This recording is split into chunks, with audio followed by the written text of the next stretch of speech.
Hello and welcome everybody to another Pioneer Masters Draft. I'm Paul Cheon and I am back. I am officially back from my trip to Los Angeles where I got to eat lots of great food, and now it's a little bit later, but this is where my new year starts, which means lots more content creation in the works. There's going to be more streaming, more videos. I will be going really hard to start out the year to just build off of the momentum of what was an absolutely incredible 2024. Thanks to all of you for tuning in. So what is kind of the plan moving forward? Well, at least for this week, my plan is to go pretty hard on Pioneer Masters Draft because the Arena Open is this coming weekend. So I want to make sure that I put in all the work necessary to try to win $2,000 this weekend. Afterwards, well, I don't know. Is it Foundations Draft? You know, unfortunately, Ether Drift doesn't come out until for a month. So we have to just kind of twiddle our thumbs for limited until the new set comes out. So let me know what you want to see in the comments below. Should it be more Pioneer Masters Draft? Or should it be Foundations Draft? Or should I perhaps dabble in some Constructed? Maybe some Standard, right? Maybe some Standard. So just let me know in the comments below what you want to see. All right, now before I head into this draft, I just wanted to say that this video is brought to you by tcgplayer.com. Check out tcgplayer.com for all your TCG singles and sealed product needs. Whether you need some booster boxes to crack open some packs for whatever you need, or if you wanted to buy some singles to round out your collection or round out your commander decks, make sure to check out tcgplayer.com and click that affiliate link in the description below before making any purchases. Additionally, check out heavyplay.com for premium Magic the Gathering supplies and accessories. If you want top of the line deck boxes, playmats, sleeves, dice boxes, and more, go to heavyplay.com/paulcheon for 10% off your first order. They're going to be having a really big convention presence. All the SCG cons and the showcase events and the PAX events. Make sure you check them out. If you ever see them at one of those events, say hi, tell them Paul sent you, and you should get that 10% discount in person as well. All right, what are we going to draft this time around? I like being aggressive. Being aggressive definitely seems to have worked out in my favor.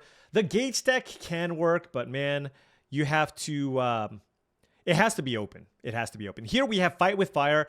Excellent removal spell. If you ever kick this, it's just game over. Phalanx Leader is really good if you want to be the aggressive heroic deck. So those are some of the considerations. Zathir Necromancer is very good in the black-white sacrifice deck. Black-white is a weaker color combination, but this is a very solid card. I think I'm just going to take Fight with Fire, though. I just feel like this is a card. Red is one of the best colors in the format. It actually is the best color in the format. The fact that you can put this in any red deck and then also just in the late game have it win the game for you seems like a card worthy of first picking. I wouldn't fault you for first picking the Zathir Necromancer there, though. There's also the Phalanx Leader. The only issue with the Phalanx Leader is that it's double white. So I don't necessarily, you know, like this really commits you into white, and you really need a very heavy white mana base to have this card be absolutely awesome.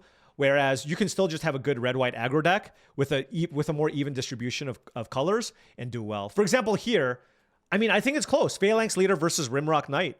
And I'm actually just going to take the Rimrock Knight because I can go red-white aggro or red-black aggro, right? And have this card still be very solid.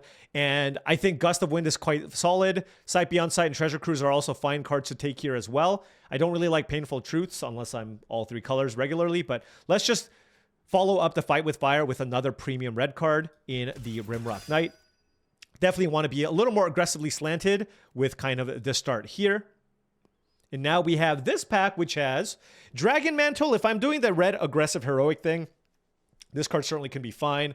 Valakut Awakening is just okay. And the Swift Warkite, just 6 mana. Like, it does give you some value when it comes into play, but it does cost 6 mana. Huh. I mean, do I want to just... If I'm red-black, the Warkite is pretty good. Yeah, you know, why don't we speculate and take the Warkite here? I think it can be quite nice. There's also Cloudfin Raptor, but I think red-blue is a worse color combination with our start here so far. So let's just take the Warkite here. Moving on to this pack. Wow. A couple of really good red cards. I mean, there's an Essence Scatter, there's Possessed Scob, but I'm looking at Gearport Gearcrafter and Fight with Fire. And my pick here might actually surprise you. I think the pick is actually the Gearcrafter. This card is absolutely phenomenal in a red-black shell. And for the most part, Fight with Fire, in most instances, is a 3-mana removal spell where just this card giving you the Thopter is just so huge. I really think Gearport... This might be the best red common in the entire set. This card is fantastic.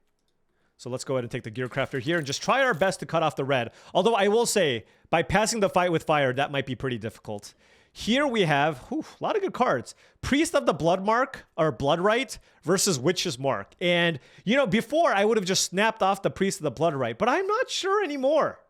Witch's Mark is one of the highest win rate cards in the entire format. So is it actually correct to take Witch's Mark here? I mean, I'm not necessarily red-black either, so let's take the Witch's Mark. I'm making a lot of somewhat unconventional picks. There's a late Cloudfin Raptor as well, but let's just keep trying to cut off the red here. I think Witch's Mark, I mean, very, very high, just really, really solid card. So, especially if you're more aggressively slanted. So I'll take that here and see where things go. There's a Radiant Flames, but certainly not something that I want to play in a red-black deck. This is more of a Gates card. There's a Gurmag Angler, which I think is fine, along with a Valakut Awakening here. I think with all the... I like the first copy of Gurmag Angler is always something nice to have. So why don't we take that for this deck? There's also some white aggressive cards, but let's take the Angler here. Ooh, Warkite. Okay. Liev Sky Knight still in the pack. Boulder Salvo, Archaeologist. A lot of good cards in this pack, along with the Rakdos Guildgate. Now, we'll note that my curve is pretty high now, so I will try to keep the curve a little bit lower here. I'll take the Evolving Wild. Certainly works well with the Gurmag Angler. I do like it over Pelakka Predation.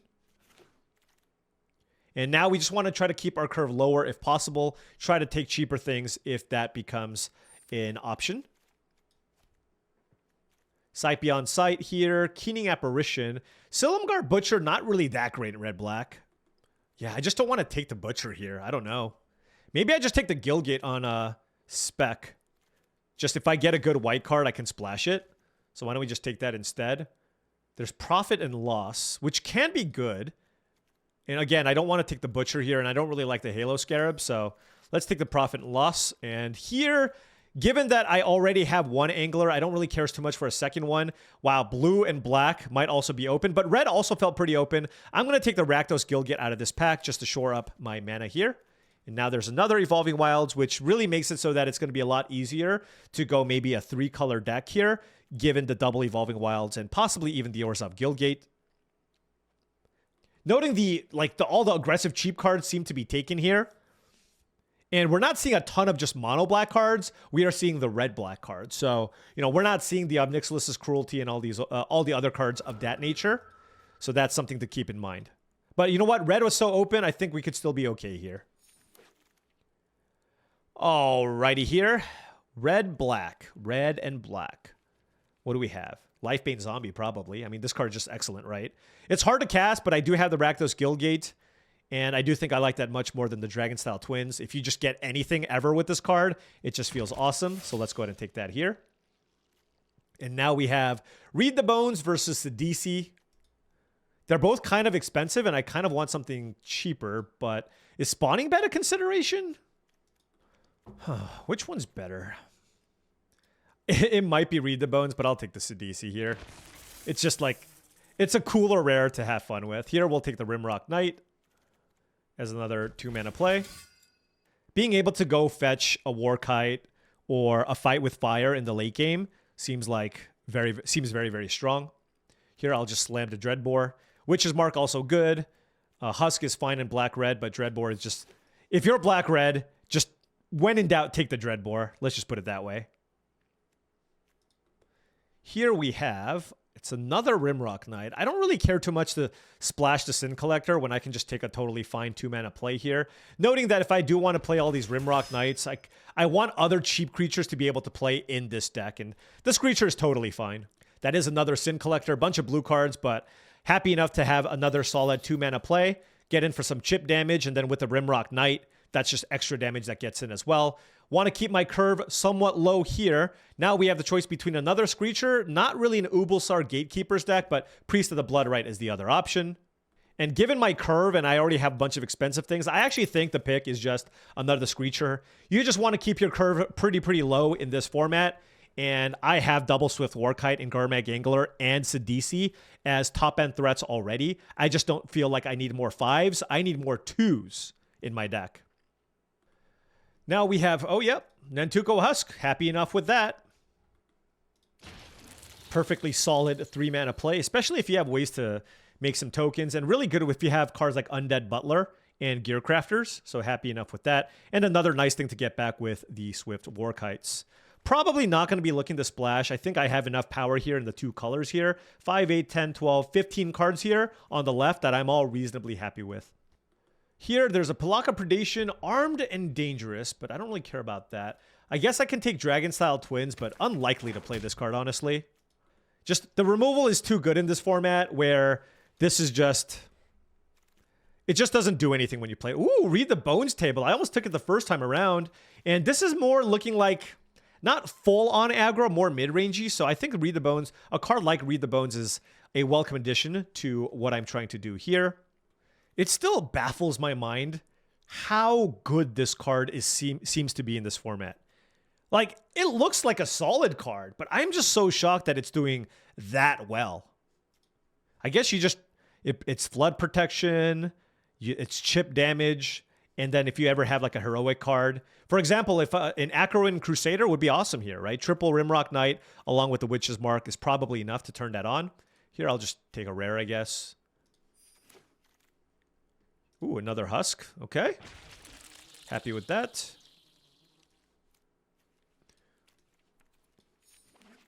I don't want to get Tome Scoured out, so I'm gonna just cut all of them. All right. Okay start. Pack 1 was certainly better. Can Pack 3 get it done here for us? There's Pilgrim's Eye, Outpost Siege, which is nice. It's just a good card advantage engine. And then you can also use this to just drain your opponents out too. So this could be the pick here. There's also Devour Flesh, Pilgrim's Eye, Cutthroat, and Coordinated Assault. Huh, what do I want here? Pilgrim's Eye looks quite good, but so does Outpost Siege. I think I'm just going to take the Outpost Siege here. Do I want another Outpost Siege? Is that too many Outpost Sieges? There's also Boulder Cell, though. Is that good in this deck? All right, let's push it, I guess. I mean, this deck, this certainly wants you to have a lot more creatures. So we will try to do that. Also, having these 6... Oh my gosh! Are you kidding me? Third pick Piran... I mean, I knew red was open, but a third pick Piran Kiran Nalaar is outrageous. Cutthroat, Witch's Mark, maybe on the wheel, but let's take that. Very, very happy with those cards here. Very, very happy. I mean, obviously, Piran Kiran Nalaar is absurd. I really don't know how good Outpost Siege is. Burning Anger. Am I just going to take a bunch of rares and just see how they all do? Feels like it. This creature deals damage equal to its power to any target. That's some upside. All right. I'm just... Oh, Bloodtithe Harvester? Oh my gosh. Okay. This deck's definitely coming together in this last pack. I don't think I need a third Swift Warkite, though. I feel like with the double Husk, Sanitarium Skeleton can be pretty nice with the Outpost Siege. I think the first copy of this is going to be reasonable. So let's go ahead and take that. I just feel like I have double Swift Warkite already. I just don't really need to play another expensive card to go into my deck. And this is honestly our deck right now. What else do I take? Silumgar Butcher. What does Soul Flare do? I guess I can try this card? It's another Delve card, but it might just be worse than Gurmag Angler. Who knows? I'll put it in for now and see how it does. This pack is a bit of a whiff. Don't really care about any of them, but I mean, I'm pretty happy with this configuration already. So I don't need to go too crazy outside of what I have right now. Spawning Bed does seem pretty nice with all the sacrifice stuff. If my mana's good enough, I feel like this is a card that I should consider playing. Wow, Witch's Mark tabled. I'm certainly taking that. Boundary Lands. Okay. Okay. All right, this deck came together. I even took a bunch of kind of like speculative cards that I'm not sure are good, but we'll see how it goes, I guess. Like, is Burning Anger actually good? I don't have that many big creatures. Right?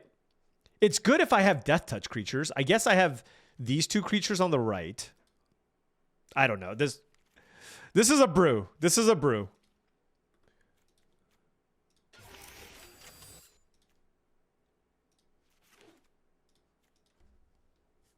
I don't really like Gateway Plaza in 2-color decks.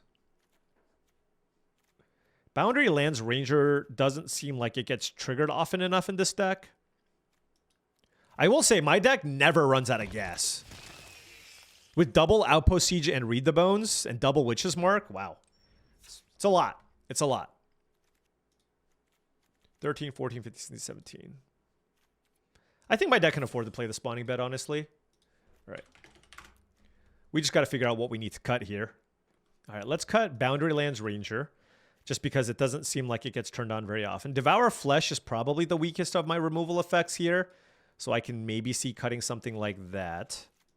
I have 2 Delve cards. That seems okay. I think I can cut Devour Flesh, and honestly, it's probably Burning Anger.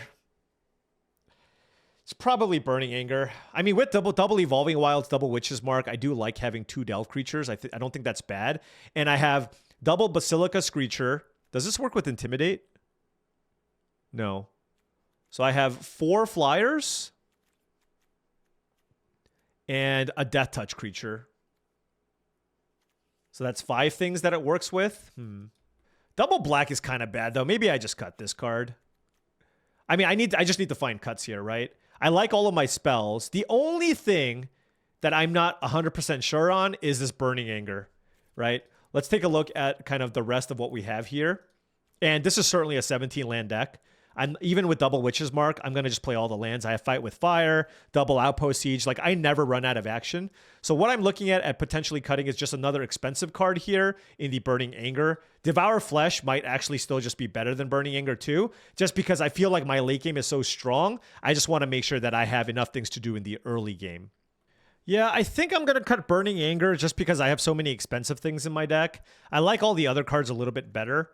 And now it's just, what is my last cut, right? It's Devour Flesh, which does act as another cheap interactive spell. And we don't have that much removal. We have Fight with Fire and Dreadbore and Pia and Kiran Nalaar. So we are kind of light on removal, along with the Bloodtithe Harvester. So it's, do I want Devour Flesh just because I feel like I need another interactive spell? Or do I cut one of my creatures? Certainly not cutting the 1 Gurmag Angler. I think 1 Delve is always good to have.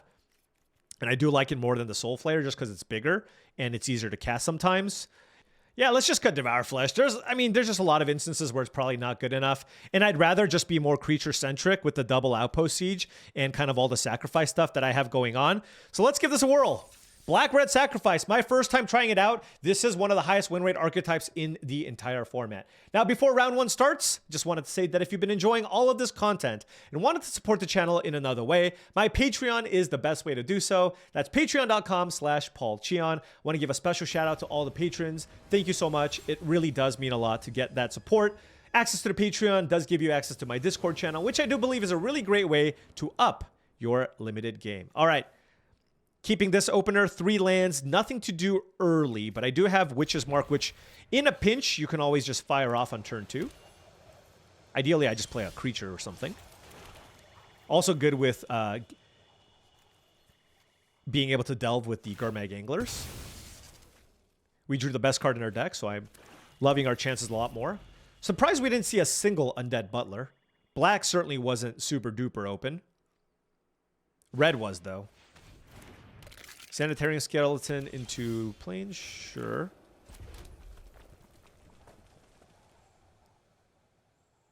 Do I Witch's Mark here, or do I wait?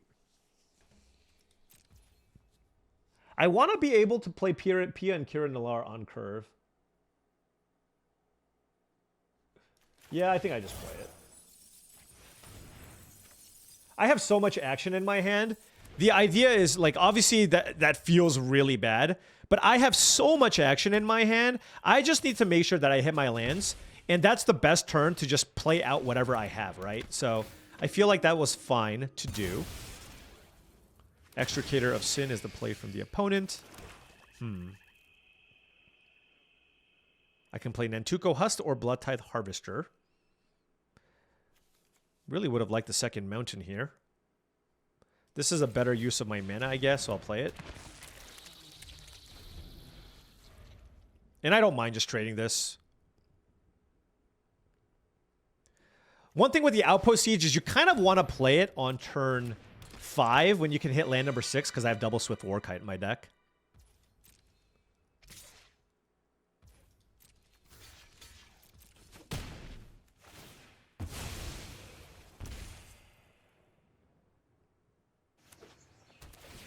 All right, give me a mountain. Well, that's a delayed mountain, I guess. What is this? Okay. Yeah. I mean, we'll still do it.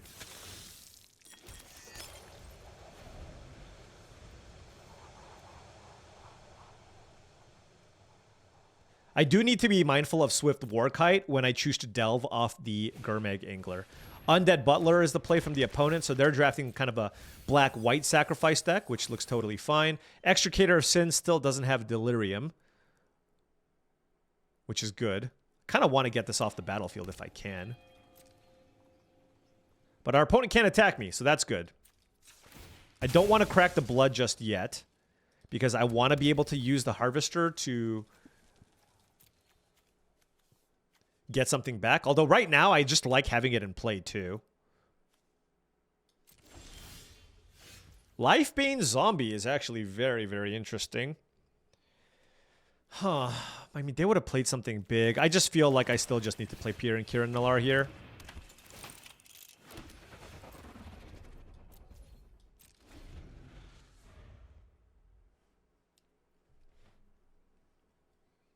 Alright, so they really need to kill the Pierre and Kieran Nalaar. Or just play Assembled a Legion. Also totally fine thing to do. Alright, what you got for me? Alright, so now I need to be more aggressive. Now that I have the Pierre and Kieran Nalaar as well, I can choose to be very, very aggressive with what I have. How do I want to do that, though, is the question.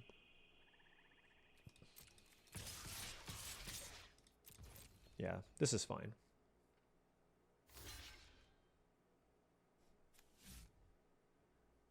There's just no great blocks for them. They can block with the Extricator of Sin, but I even have the Rimrock Knight covered. Which I do think is what I want to do here. So let's go Rimrock Knight.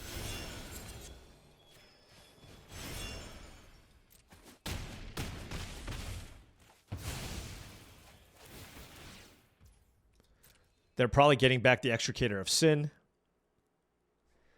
Gurmag Angler costs 3 mana right now. I think I want to let these drains happen for now. And what do I do? Just because I want to just play more threats. So again, this costs... So I go Rimrock Knight, Gurmag Angler. Yeah, that's the play. Oh, I could even... Oh, I didn't even think about that. I can even just go Lifebane Zombie. Maybe that's better. Yeah, maybe that is better. Just to get the Extricator of Sin out of their hand. Yeah, let's do that.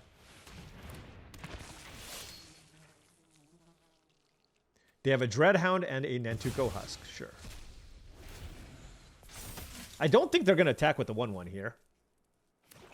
They're going to play... Oh, they're going to play the Dreadhound.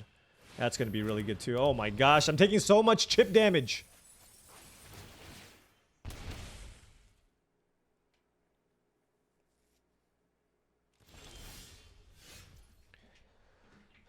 What do I do? I can go Outpost Siege on the damage.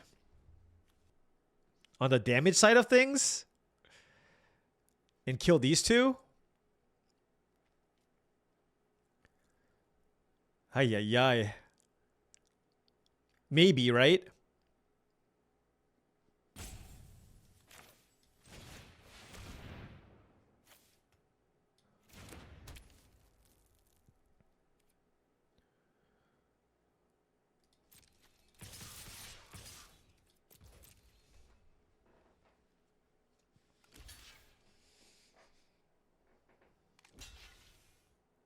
Sure.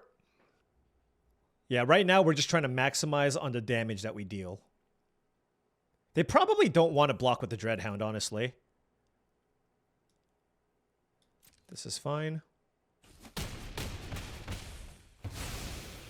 So, I can deal 1 damage to this, and 1 damage to this. I know, it's very painful. It's extremely painful. Oh gosh, okay. Alright, now we get to kill Dreadhound. 1 damage here. Alright. We're at 6 life already? This is ridiculous. Alright, now we play the Gurmag Angler, okay? 1, 2, 3, 4. I don't think the Life Bane zombie is going to be that good anymore, so we'll do that. All right, but the thing is, they're still at 20 life, and I need to find a way to beat this Assemble the Legion, so this is still going to be kind of a tough spot here for us.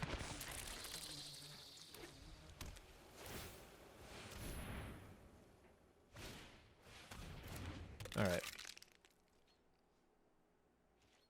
Like, I don't think I can beat Assemble the Legion. Let's see.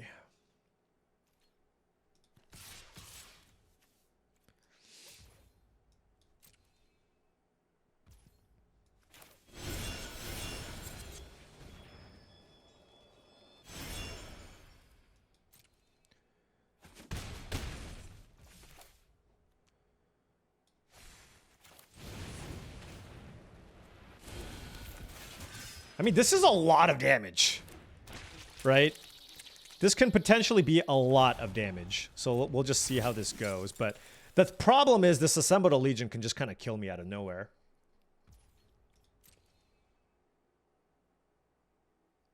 I guess Nantuko Husk can technically attack. Do we have lethal next turn? 2 damage, 14. Sack this. That's 3 damage, 17. 3 more damage. So 3, 6, 7, 8, 9, 10, 11. It's close. It's extremely close. Oh, that's a Basilica Screecher as well. Wow, wow, wow, wow, wow. Well, the only thing that can actually get through are my flyers. And they get 4 more creatures next turn.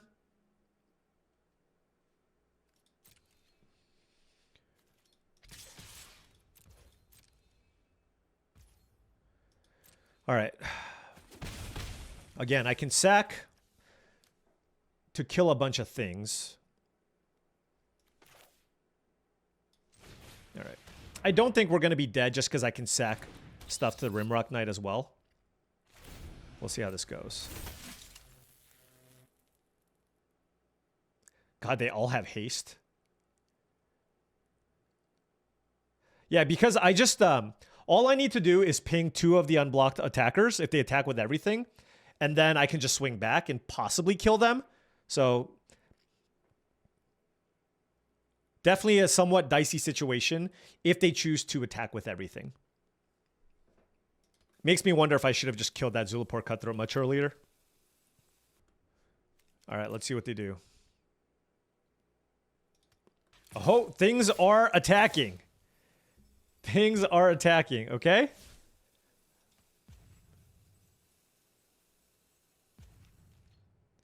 The thing is, if they... Oh, they... Okay. Okay. I think I kill them here.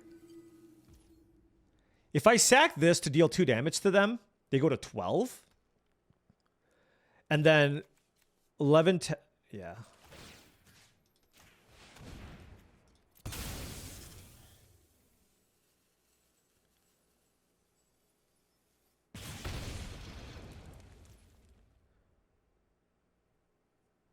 One, 2, 3, 9, 8, 7, 6, 5, 4, 3, 2, 1. Okay, yeah, I think this is lethal.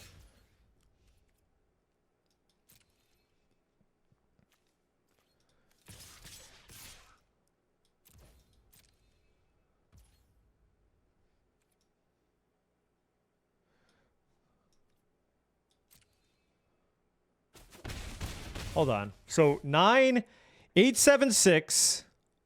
5, 4, 3. Yeah, this should be more than lethal, right?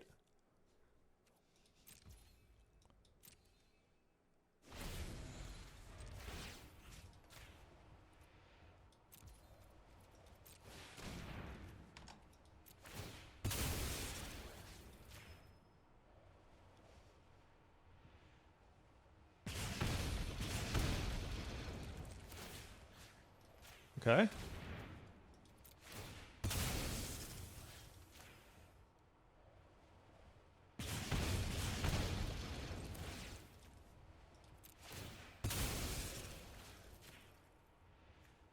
Whew.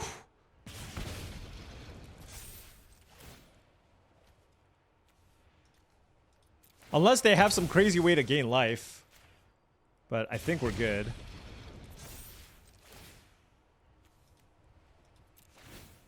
All right, Outpost Siege plus Pierre and Kieran Nalaar for the win. Wow. That was crazy.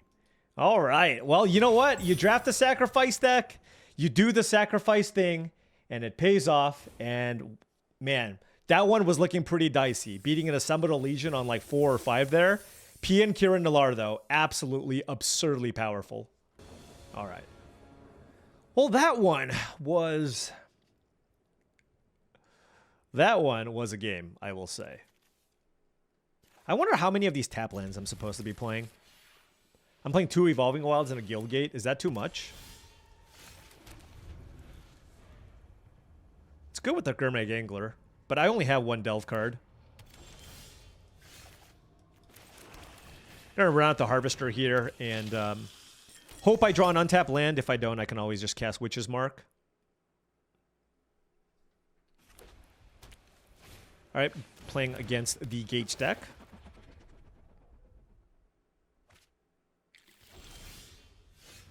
Ooh, Basilica Screecher is also quite nice. I think I'm just going to do that.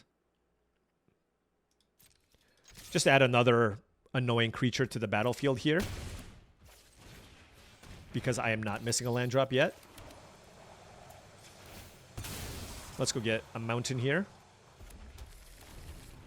The thing is, if I go Witch's Mark on the Harvester and they kill it, then it's like I have nothing in play, right? Here, I can go Witch's Mark to pump up the Screecher if I wanted to, drain them, and hopefully find more mana sources and just keep the action going. Like, Lifebane Zombie might be a weaker card in this matchup. I'm not sure. We'll see. And the thing is, if I draw an untapped land, maybe I just go run out the Lifebane Zombie. So, a lot of things to consider here depending on what they do. Dreadbore on Screecher? Wow. Okay. I mean, I am also interested in just looking at their hand, right? That can also just be a thing to do. Maybe I do that. Did we get something? Oh, we did!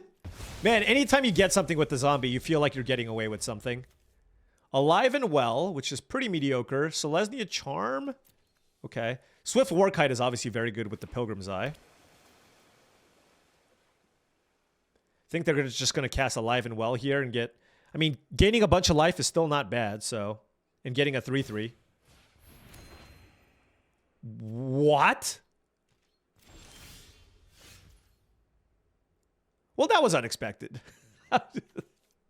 Okay. What do I want to do now? The thing is, because of the Swift Warkite, I don't really want to attack into their Pilgrim's Eye right now, and they also have the Selesnya Charm. So I feel like I just want to play something that just maybe gets me ahead on cards in some way. So that could just be the Outpost Siege here and just get that going.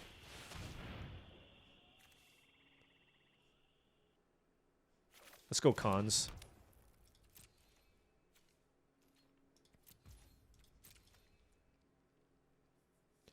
And here I just don't want to hit the Swift Warkite. That's basically... Gate Colossus? What? Where'd you find that thing? Damn.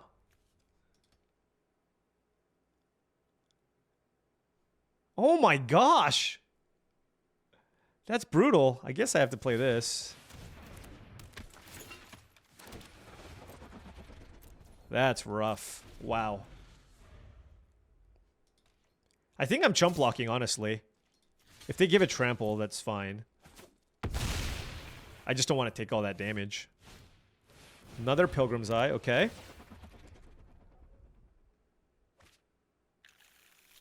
Do I have a good way to kill this Gate Colossus? They can even give it +2/+2. I have a Dreadbore in my deck, but it's 1. I have 1 Dreadbore. Okay, it's a land. Fight with Fire. Almost. Almost.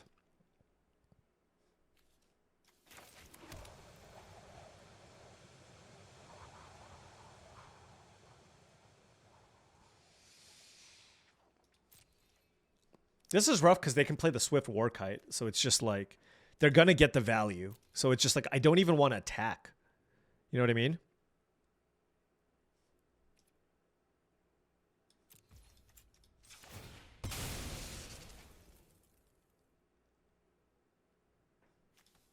Now the question is like, what do I do? Do I like cast Witch's Mark here to find... You know what? Maybe I should have done this in the first place.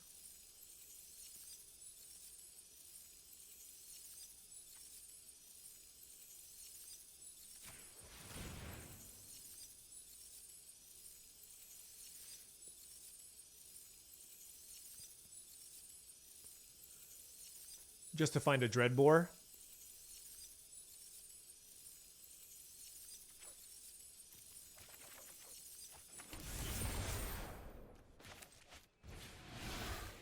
One, two, three, four.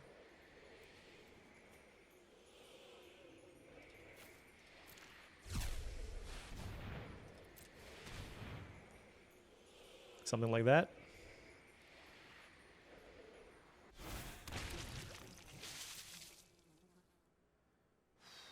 I mean, I can kill the Colossus. They're gonna use Selesnya Charm on the Gurmag Angler. And then next turn I can go fight with fire.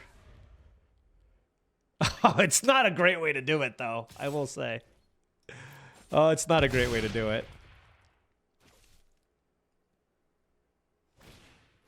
Oath of Nissa, okay. They're really holding off on the Swift Warkite here. Drag Mangler, sure. Gearpore Gearcrafter. Oh, there it is! Yes! Now, will they block here?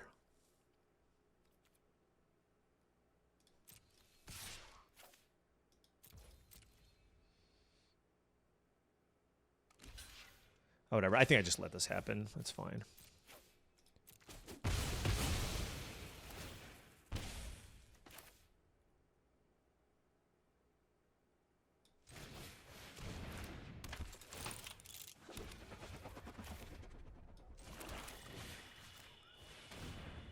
All right.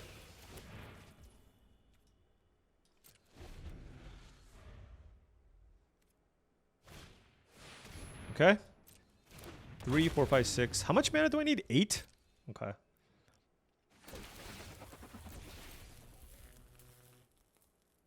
I'll block, I guess. Because it gets returned, right? It gets returned. Yeah. Oh, okay. I guess they're not attacking. That's smart. All right, can we value them out here? Sidisi. Sidisi is also excellent.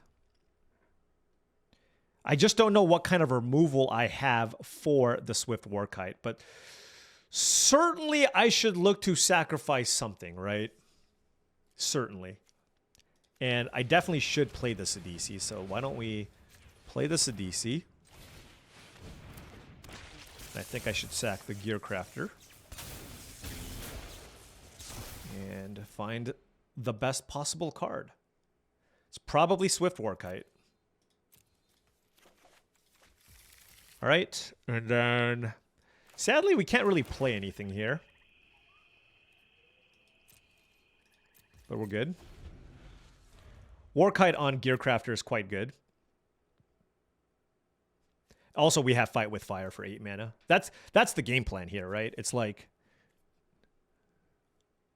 I mean, this could also go to the face, right? Okay.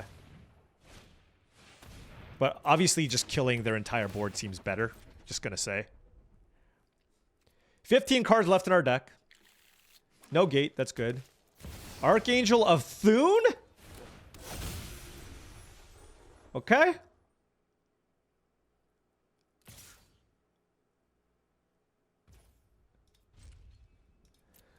All right.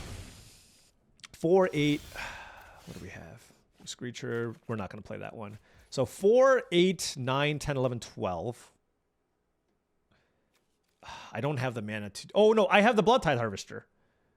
So we go 2 here, and then 2, 3, 7, 8, 9, 10.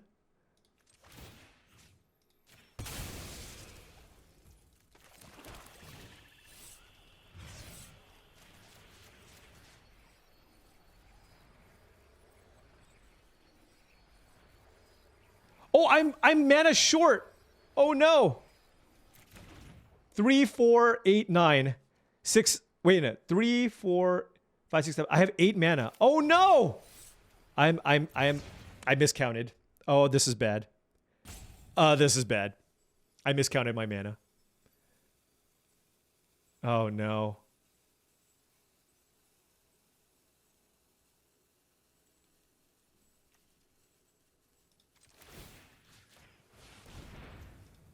Okay. We can salvage this. We can salvage this.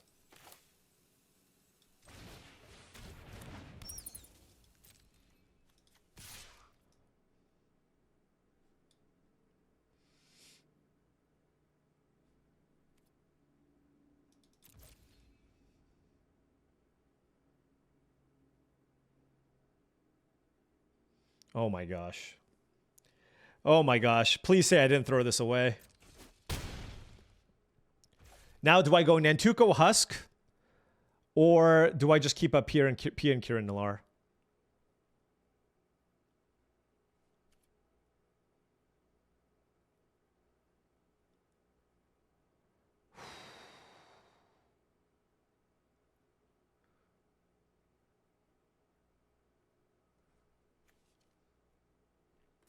I'm going to play the Husk.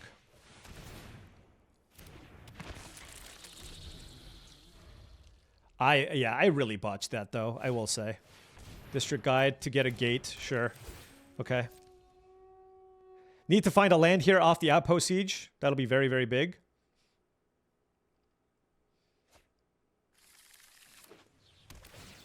Just puts it on top of their library, yep.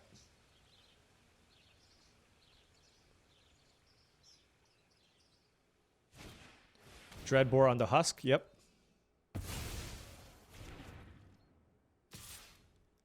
Okay.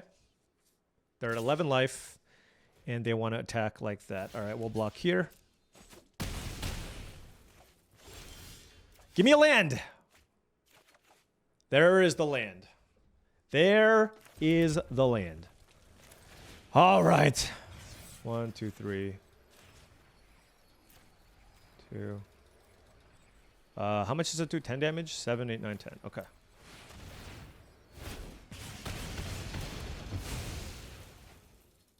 Woo! We've had some close ones. I definitely didn't play this game perfectly, okay? I definitely didn't play this game perfectly, but we figured it out. First time drafting red-black, and we got a bunch of rares and complicated cards, and me just miscounting with Fight with Fire, but we got there. 2-0. We got there. Okay. Opponent on the play. We have a totally fine hand here. Basilica Screecher, turn 2 into Read the Bones. A lot of Outpost Sieges. It's like the type of card where you want exactly to draw one of them. Voyaging Satyr, turn 2. Okay. We did find Fight with Fire as a way to kill something big that they might play here. If they go like Gnarlback Rhino, for example, I think I just need to kill it. Dreg Mangler, though. That's interesting.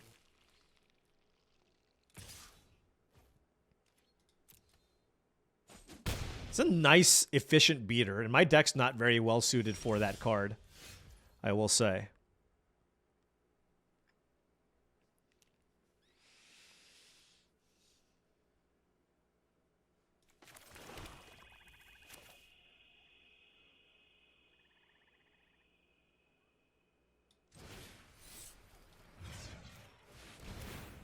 I don't really have much of a choice here. Let's just Read the Bones. I just take way too much damage. And being on the draw here, there's just far too much pressure from the opponent.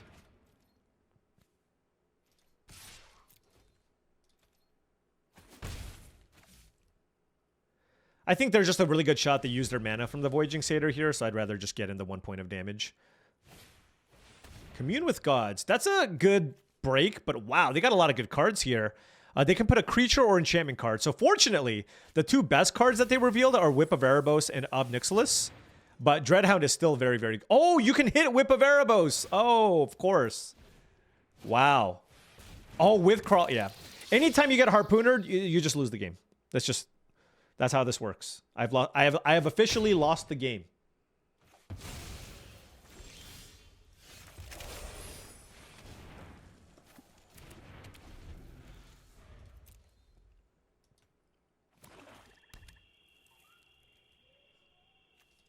Whip of Erebos with Dreadhound is ridiculous.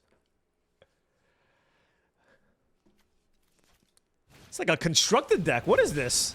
Commune with Whip of Erebos? Do you remember when that was a deck? Man. Jeez, that's bad. That's rough.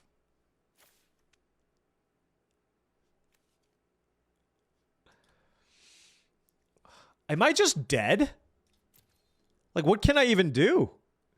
I feel like I need to play this to find a thing I can play.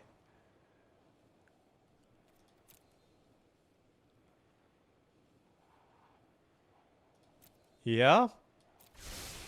Yeah, I gotta go swamp Screecher so I don't die to the Dreadhound. That's really unfortunate.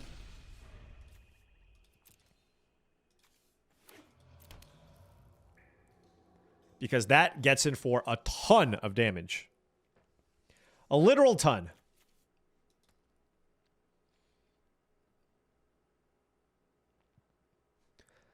I can try to stabilize with Swift Warkite plus getting back Basilica Screecher, I suppose. Screecher, okay.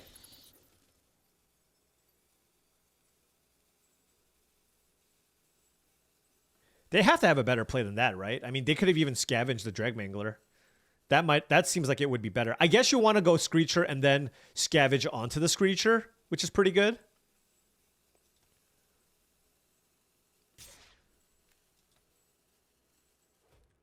So they have something to do with the Satyr too, because otherwise they would have attacked to gain more life.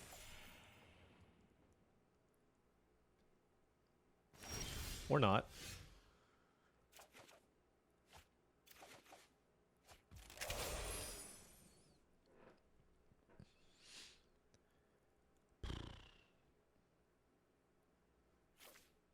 God, I don't even have a Black Source to extort, which makes this really brutal.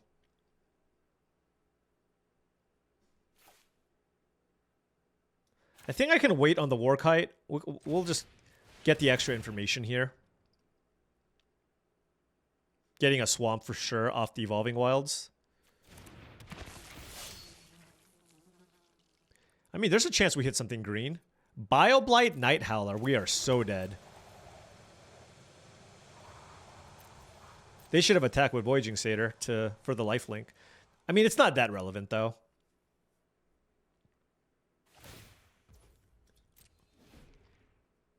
Oh, no, they get to drain me. No, this is better. My bad. No, they get to drain me. This is absolutely better. Yeah, no, we're super dead. I can't even. Whip of Erebos. I mean, just everything that happened there was just an absolute beating. And they just got off to a good start. Just a really, really good aggressive start with the Dragmangler. And then the Whip of Erebos, I just don't have an answer for, right? There are some matchups where the Whip of Erebos is going to be very good. It's really good in black-green because you have more self-mill. So I think this was a good home for that deck. Okay, opponent on the play. We don't have anything early to do here. But we have the Gearcraft. Our hand is just mono 3-drops. Like, not even like a Rimrock Knight to play on turn 2, you know what I mean? Obviously, we're going to draw one now, but all right.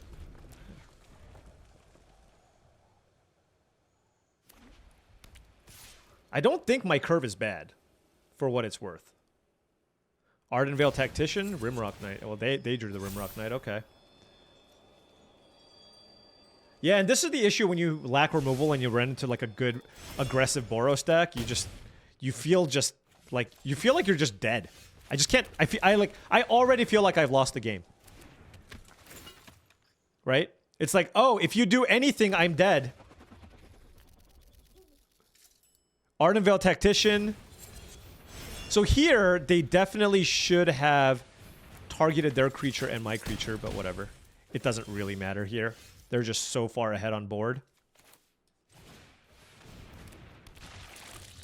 But we'll see what happens. Hopefully the Nantuko Husk makes things a little more difficult for them.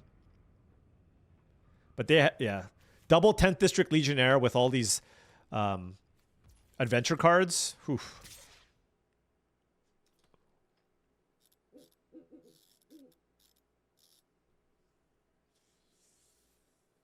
I'm at 8 life already? When did that happen?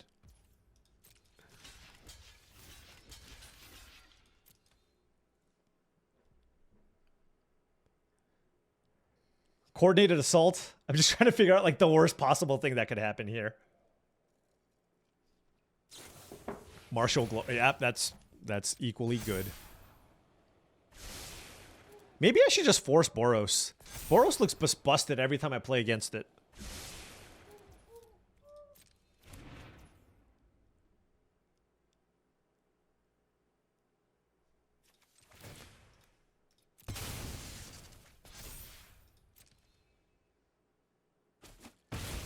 All right.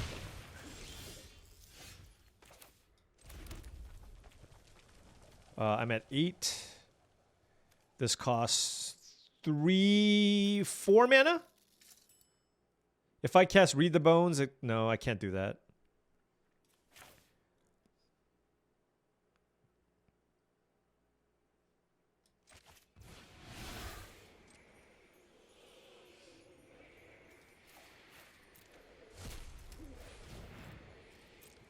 So, I'm keeping this in my graveyard because of Swift Warkite. I'm not sure if that's correct. I don't know if it's better to keep up Boulder Rush, I will say.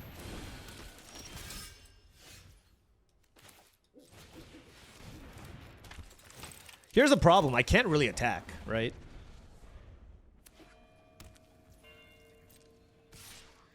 All right. This is, I hope this works.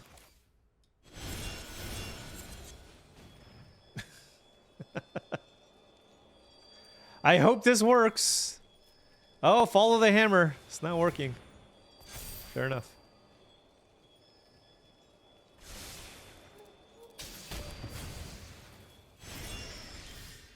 Outpost Siege.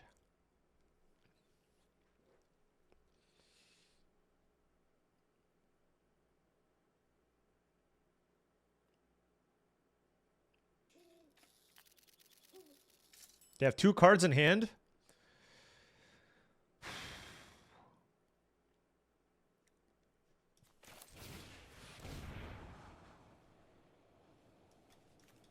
I don't want those. Bloodtithe Harvester and Rimrock Knight.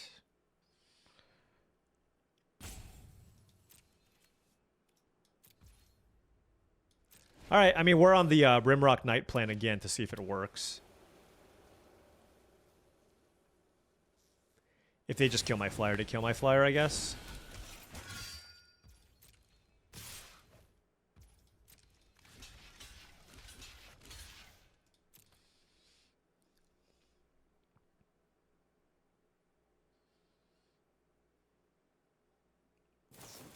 Sajiri Shelter.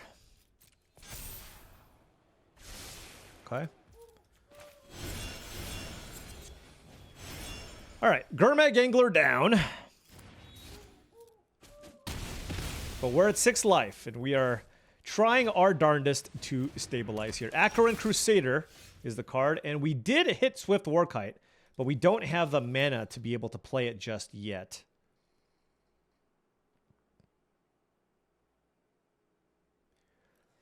Five 10th District Legionnaires, obviously quite problematic here.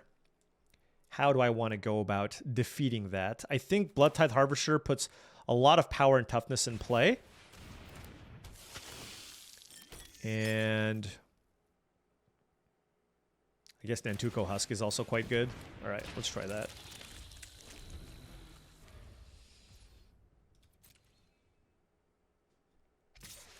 Curious how they attack. Okay.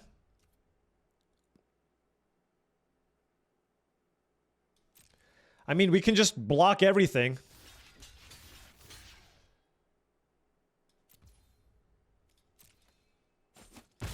And just hope that, like, what we have left is enough to take it down.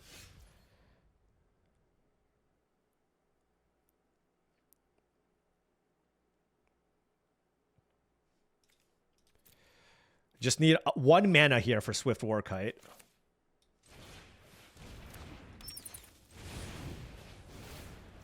All right, let's get a board going here. Nothing? Okay. Silence? What? That was unexpected. Okay.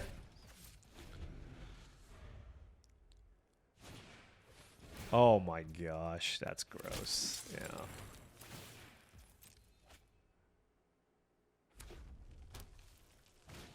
Don't do it! Are you... So annoying.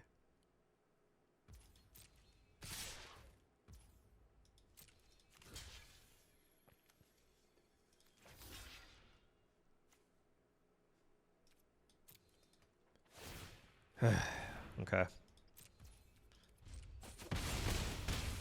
I don't think I want to crack this just yet. All right, here we go. Let's go Swift Warkite. Drain them. Get back the Gear Crafter. Attack. Oh, this, I should attack with this. And do I attack with this?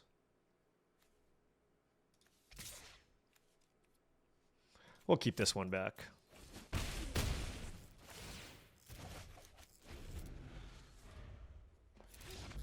Oh my gosh. I thought we were dead. I thought we were dead. Okay. Okay, what are we? 3 and 1? 3 and 1. Okay. That's fine. Everything is fine. Let's keep this going. I really thought I was dead that game. Just based on their kind of start.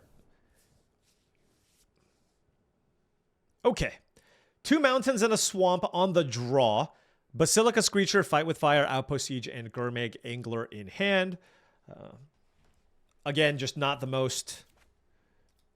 I mean, I have a fine curve, right? I can go turn 2 Screecher into Fight with Fire if I need to. And this is why I like the Gearcrafter better. Like, how much better does Gearcrafter seem in this hand? Although Fight with Fire has been amazing too. You know, it's been awesome too.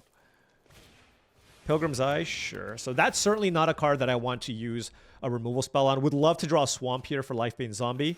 If I do draw a land, Mountain would be the worst possible draw. We did draw Mountain, unfortunately, so now we have no turn 3 play. So this is one of those games where I feel like I'm a step behind, especially because I wasn't able to run out the Lifebane Zombie. And hopefully we can dig our way out of this. This has Hexproof and Reach, so... Yeah, I mean, this is just Outpost Siege, and hope to win off the card advantage provided by the Outpost Siege.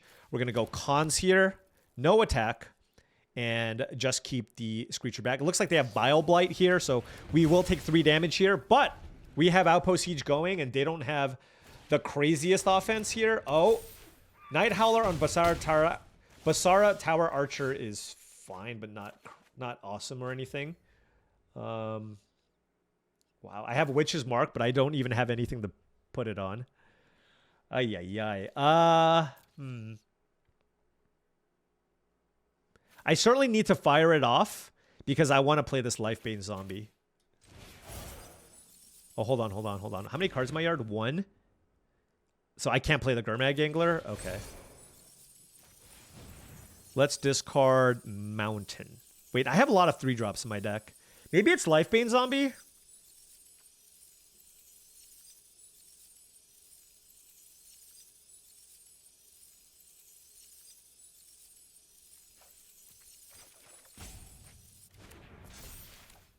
I wasn't sure on that. Of course, I draw the untapped Black Source there. But the nice thing about the Lifebane Zombie there is I can just play it next turn. Or I can put it into play next turn off of the Swift Warkite. So that was my thought process behind that. Nessian Asp. That thing can be problematic. I almost feel like I just need to kill that. Right? If I kill that, then I can play Gurmag Angler, but if I do, I won't have anything to get back with the Warkite. So it's kind of an interesting spot here, because otherwise I'm going to have to deal with an 8-9 Nessian Asp. And is that something that I'm okay dealing with? Also, this gets bounced back to my hand. Yes, sadly, I think I just need to kill the Asp. And then just play the Angler. I just don't have an option here.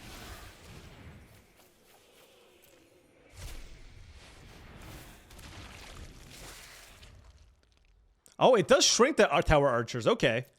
Yeah, I didn't even consider that. All right. We're still taking a bunch of damage, but we are drawing a lot of cards here with the Outpost Siege. So there's that. There's Kral Harpooner. Okay. I need something big here. Pia and Kiran Nalar. Something along those lines. That's not going to do it. And they just kill me with the Hissing Quagmire. So I do need to just play Witch's Mark here. And see if I can find something. A little too much wheel spinning in my deck, I will say. There is the Pia and Kiran Nalar, but unfortunately that's not enough. So I'm going to see if I have more just tangible things I can do early. And this is something to keep in mind for future drafts where double Outpost Siege plus Read the Bones I think is just a little too much. Not playing to the board in any way. So I do think I should probably play this Devour Flesh, and which gives me just another cheap thing to do. There's a Boundary Lands Ranger, but that never gets turned on. I'd rather have the Devour Flesh here and just cut one of my top-end cards here probably. It might actually be the Outpost Siege. I'm not sure. Actually, I'll just cut Read the Bones. Yeah, we'll just do that. I like the Outpost Siege a little bit more. And every time I've cast the Read the Bones, I've been on the draw a lot. And every time I've cast the Read the Bones, I just feel like I've fallen a little bit too far behind on board. So let's just play the Outpost Siege instead. 2 Outpost Sieges still seems like enough to kind of play to the late game. Yeah, it's between Outpost Siege and Read the Bones, but gotta try out the rare, right? It's more exciting. And I have a lot of 3-mana plays. Okay. Hey, we finally get to put something on Witch's Mark. Turn 1 Sanitarium Skeleton into Witch's Mark. Although Sanitarium Skeleton, discarding Sanitarium Skeleton to Witch's Mark is also something that's pretty nice. But I'd rather play the 1-drop and make it into a 2-3 here, I think. Might just discard the Swift Warkite, depending on what I draw. All right, mulligan from the opponent. Draw a land. If I want to discard, I have P and Kiran Nalar, but I also have Extort, so it's kind of interesting what I discard. Bloodtithe Harvester, okay.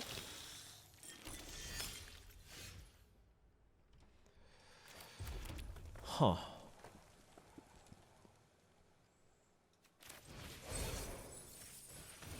Yeah, I'm not. Actually,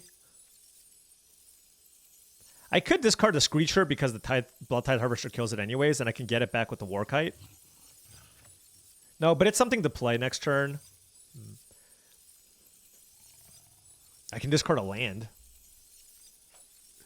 I'm pretty likely to find another mana source, right? Was it greedy? Maybe. Was it greedy? Maybe.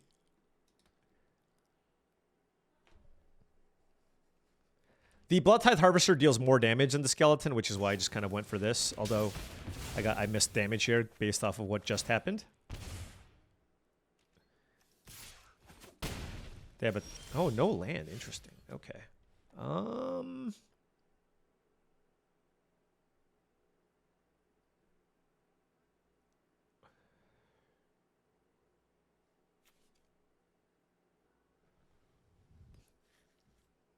Trying to figure out what I should. I'm just going to play the Screecher. And if they want to use the Harvester to kill the Screecher, that's fine. Then I get to save my Fight with Fire for a more relevant creature. Okay. Now that they put the Ordeal here, now I can just use the Fight with Fire and not be sad because this is just a clean 2-for-1 here. 5 damage to the Harvester, drain them, and smack for 1.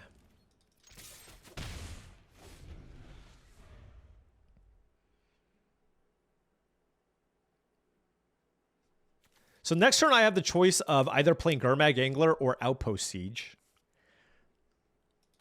Probably putting extra pressure is the way to go here. Can leave the Sanitarium Skeleton in the graveyard. We'll see.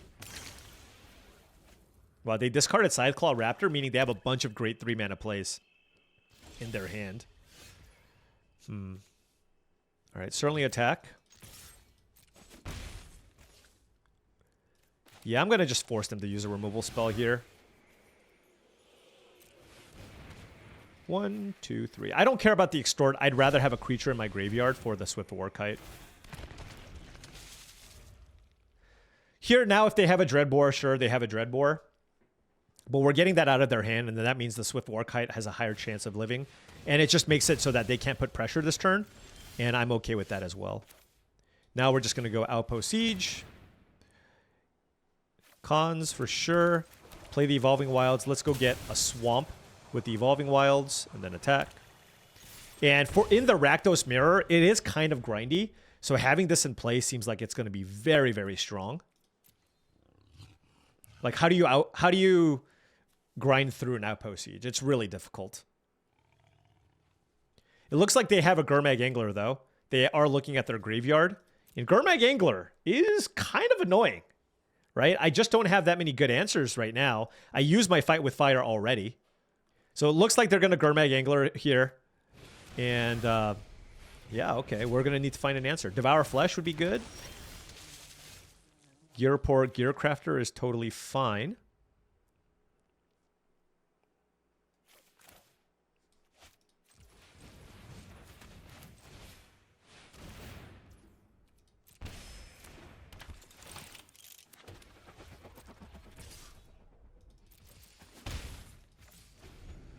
Now, here's my question. Should I double block and go for Rimrock Knight? I think so. If they attack me with the Angler, I think that's what I'm going to do. Especially, I don't know why, but they tapped out, which is very good for me because I am winning the late game here, right? So, like, I'm happy with any of these types of trades, especially if I can get Gurmag Angler off the battlefield. And now that the Gearcrafter's dead, I can get that back with the Swift Warkite, which is quite strong if I can find an untapped land number 6 here. Obviously, finding Dreadbore is also more than fine. And yeah, they're just scooping it up. It's just too much value. Like, Outpost Siege over time, in the Rakdos Mirror specifically, it's really hard to beat. It's really hard to beat. There's just no ways to kill enchantments. And I'm just drawing a card basically every single turn. All right, 4 and 2. Let's run up the score. 3 in a row. Come on. For the trophy.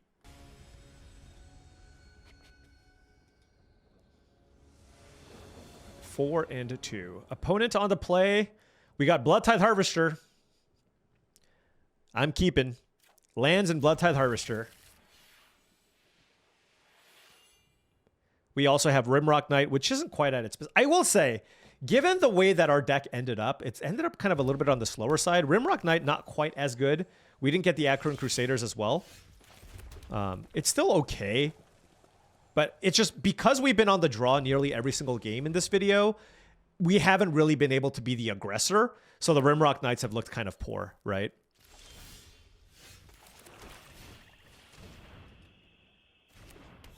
Oh, did they have Wild Slash? Yeah, I mean, it feels that way because otherwise they would have led with the Jwari Ruins, but it's fine. I mean, we still have a Blood Token here. All right, they got a pretty slow deck here where the Rimrock Knight's actually going to be pretty good, probably. Let's put the Gearcrafter here.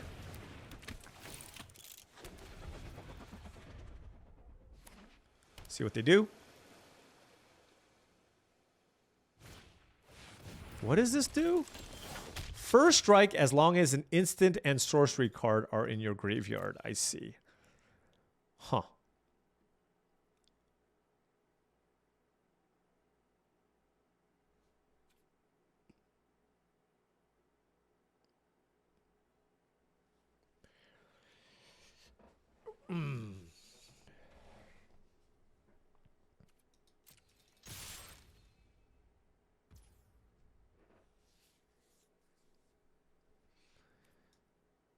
Do I just kill that thing? It's kind of interesting, right?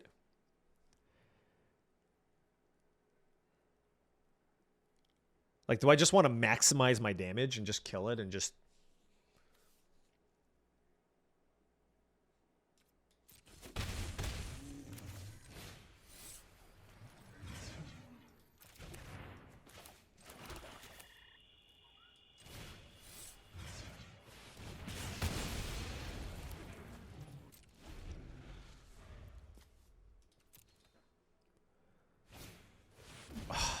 God.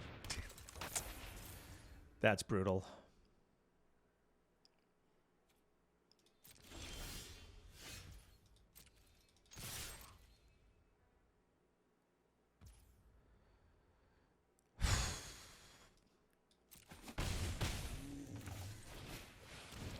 I guess I should have saved it. So the reason why I didn't discard the Rimrock Knights was because I can attack the Murmuring Mystic. But now it's just like... Oh, God. Yeah, I'm just surprised they didn't play the Murmuring Mystic first, but it ended up paying off for them in spades. So... Like, what is happening here? What am I... Yeah, I mean, I'm just getting absolutely comboed out. Honestly, I don't have anybody to blame but myself. This was just completely just my fault.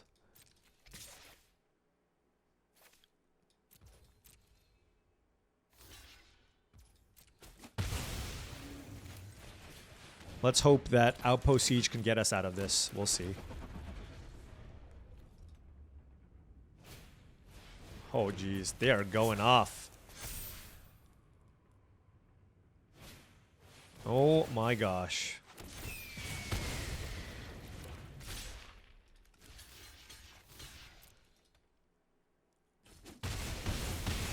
All right. I mean, some absurdly efficient plays from the opponent here. And not much I can do.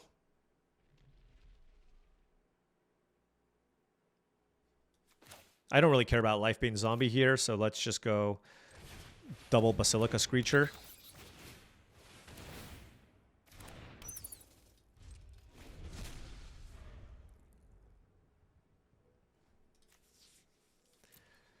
Yeah, I mean, I just have so little removal in my deck. It's just so brutal, right? I just have so little removal in my deck. And their deck is just all spells. It's just literally all spells.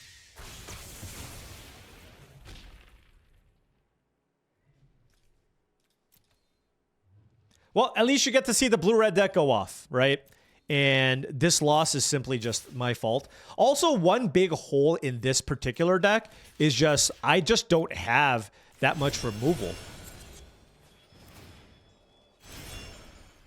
Like, in a red-black deck should have far more removal than this, and I just don't have any.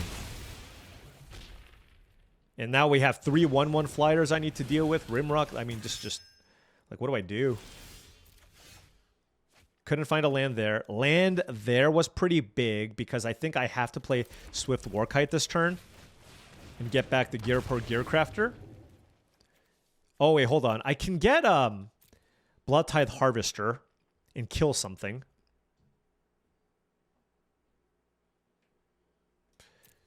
Is that better? Or yeah, well, I can't kill anything. I can't kill the Murmuring Mystic. That's the problem. So I guess it's just a Gearcrafter.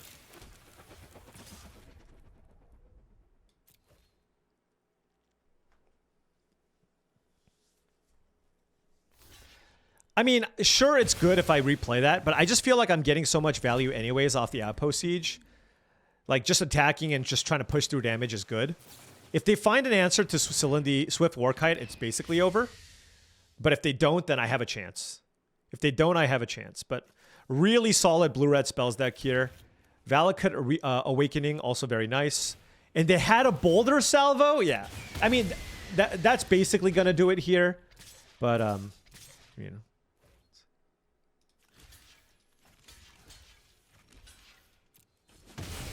Yeah, that Boulder Salvo was absolutely savage, unfortunately for us.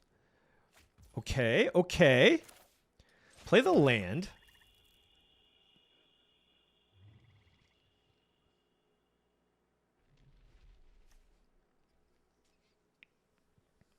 The flyer gets in.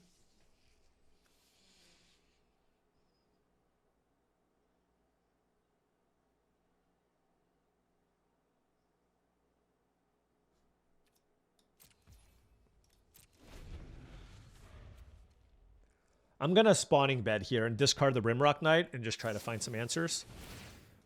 Okay, Expedite doesn't do much. Well, it makes another flyer, so we're super dead. But yeah, we simply just lost to Murmuring Mystic. I should have, you know what, like, that's my mistake. When your opponent when you're so light on a removal, you have to be really careful with what you choose to do with that removal, and we simply were not careful. And that's what ended up costing us.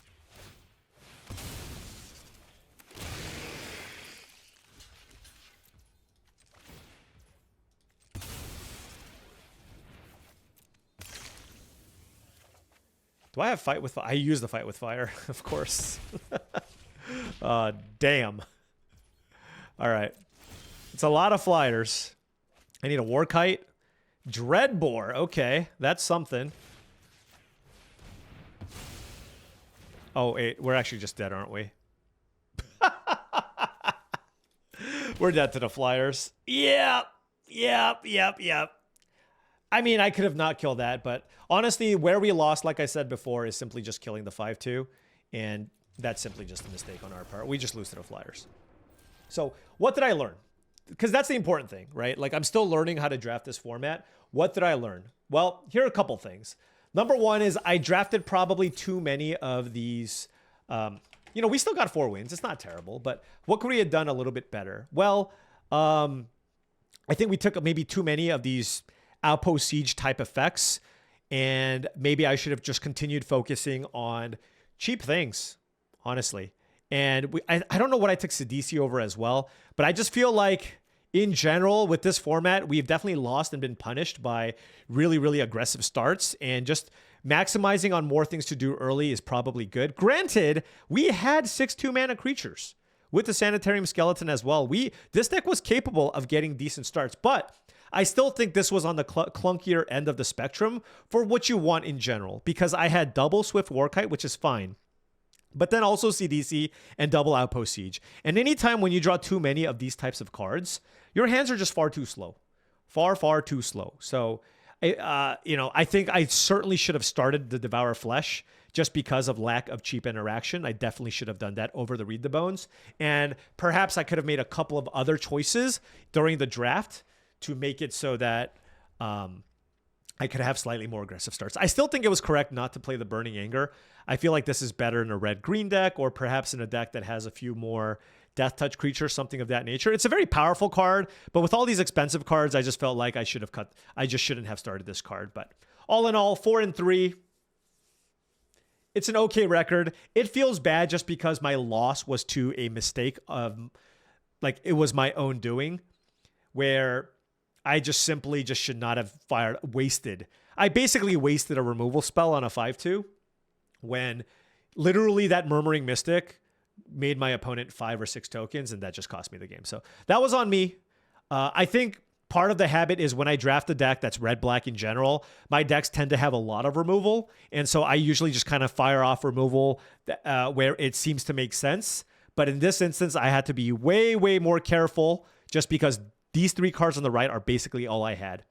And that's not the recipe to success. You need more than that. More Dreadbores, more Wild Slashes, cards of that nature, and we just didn't quite have all of that. So those are the learnings, and hopefully I can apply those learnings for a future draft and continue learning and prepare myself for this weekend. Anyways, thank you so much for watching, as I really do appreciate it. Make sure you hit that like and subscribe button for more daily videos just like this. If you've enjoyed this content and wanted to support the channel in another way, my Patreon is the best way to do so. That's patreon.com/paulcheon. Shout out to all the patrons. Thank you so much for your support.